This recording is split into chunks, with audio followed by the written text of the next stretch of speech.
মামুনুল হকের কাছে প্রশ্ন রেখেছিলাম যে ইসলামের দৃষ্টিতে আসলে কোনটা বেশি গুরুত্বপূর্ণ, বাহ্যিক আচার বাহ্যিকভাবে তার পোশাক আশাকের পাশাপাশি ঘুষ দুর্নীতি সুদকে আমরা আসলে বর্জন করছি কিনা, যেগুলিকে আমরা আসলে ফান্ডামেন্টাল ধরে আসছি, সেটা ক্ষেত্রে আপনার কি মতামত। এবং সোশ্যাল মিডিয়ায় যাদেরকে আমরা ইসলামী বক্তা বলে থাকি তাদের কিছু বক্তব্য এরকম তুলনা করা হচ্ছে যারা একসময় ক্ষুদ্র ঋণ নিয়ে সুদ নিয়ে ডক্টর মোহাম্মদ ইউনূসের সমালোচনা করেছিলেন, তারা আবার তার প্রশংসা করছেন। বক্তাদের একটি অংশ কি বাতাস বুঝে বক্তব্য দিচ্ছেন কিনা, এবং আপনারা যে ইসলামকে, যেটিকে আসলে পলিটিক্যাল ইসলাম বেশি করে বলা হচ্ছে, যেটা এবং যেই কারণে বাংলাদেশে ইসলামী দলগুলির মধ্যে অনেক বিভাজন দেখা যাচ্ছে, মানে কেউ হয়তো ইসলাম বিশ্বাস করছেন এবং জোর দিয়ে বলছেন যে জনাব মামুনুল হক যেগুলি বলছেন সেগুলি ইসলাম না, আরেকজন বলছেন যে ওইটা যারা বলছেন তারা কাফের। ওই পুরো ব্যাপারটা ধরে যদি একটু আলোচনা করেন যে আসলে কোনটা বেশি গুরুত্বপূর্ণ, কোনটাকে আমরা ফান্ডামেন্টাল ধরবো, জনাব মামুনুল হক।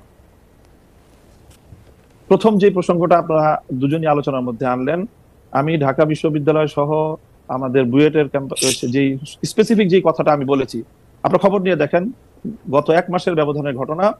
ঢাকা বিশ্ববিদ্যালয়ে একটা সিরাতুন নবী অনুষ্ঠান করার সুযোগ দেওয়া হয়েছে, এবং এই অনুষ্ঠানটাকে ঢাকা বিশ্ববিদ্যালয়ের ইতিহাসে দীর্ঘদিন পরে এই ধরনের একটা অনুষ্ঠানের একটা মানে ব্যতিক্রমী আয়োজন হিসাবে গোটা ঢাকা বিশ্ববিদ্যালয় এটাকে খুব তারা উৎসাহিত করেছে।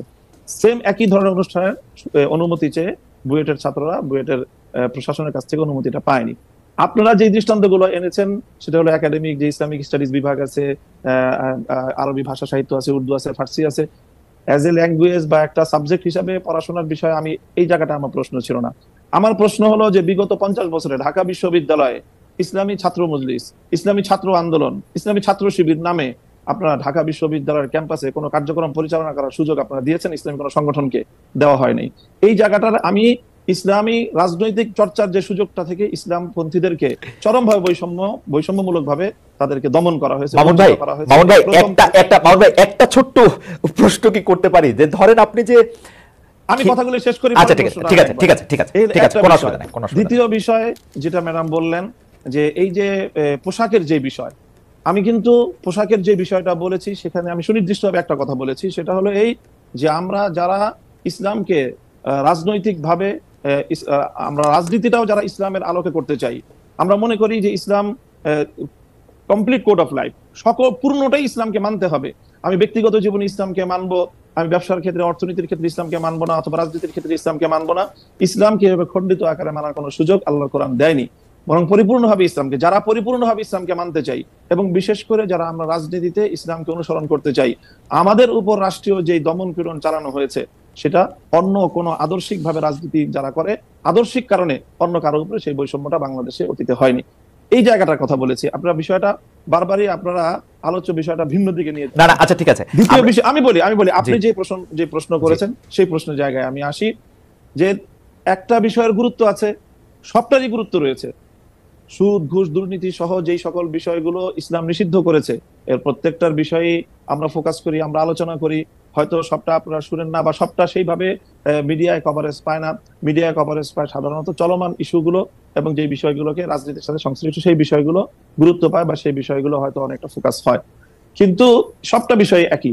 সর্বশেষ আপনি যে কথাটা এনেছেন, এই যে ক্ষুদ্র ঋণ এবং সুদ ব্যবস্থা এবং ডক্টর ইউনূস সাহেবের সাথে বর্তমান সময়ে তার যে প্রশংসামূলক কিছু কথাবার্তা, দেখেন এখনো আমরা বলি যে সুদ ইসলামের দৃষ্টিতে জঘন্যতম একটা অপরাধ এবং নিষিদ্ধ একটা বিষয়। কাজেই সেটা ক্ষুদ্র হোক আর বৃহৎ আকারে হোক, ক্ষুদ্র ঋণের মাধ্যমে যে কাজটা হয়েছে সেটা হলো সমাজের তৃণমূল পর্যায় পর্যন্ত সুদ ব্যবস্থাটাকে পৌঁছে দেওয়া হয়েছে।